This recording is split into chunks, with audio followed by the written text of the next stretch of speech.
100 KD ang multa ngayon pag nahuli kang uminom, kumain, makukulong ka na, magmumulta ka pa. Kaya dito ngayon sa bansang Kuwait, mahigpit.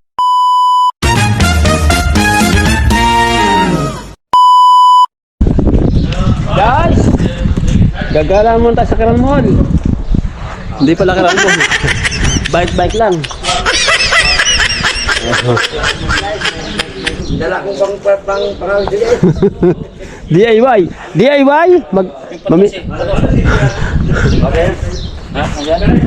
gagala mo na, bike lang. Tara, wag na. Nakakita kami tatlong siklista. Oh, ayan sila. Oh,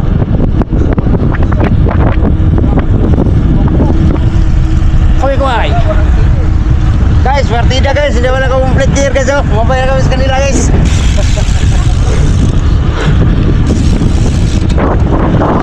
Partida ba yan, ha?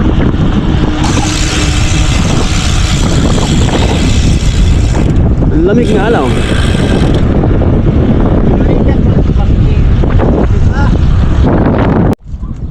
Alright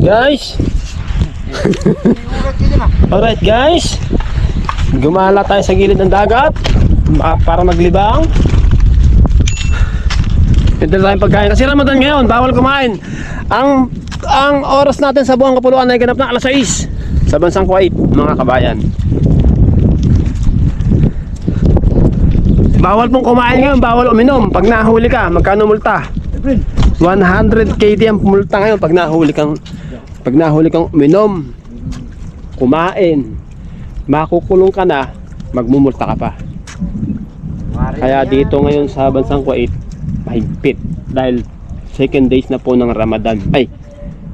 Ngayon second days pa ng Ramadan. Ayan o, ganda, andito kami sa gilid ng dagat. Tambay lang. Nandala kaming konting pagsasalaw-saluhan. Pero mamaya pa kami kakain. Guys, uuwi na tayo. Nakapamasyal na. Tapos na kayo mag-ano. Tapos na. Maglibang-libang. Libang-libang lang tayo. Uwi na. Ganun lang. Wala talagang ganun eh. Uwi tayo para enjoy lang. Enjoy rides lang. Ganun lang eh. Sakto na.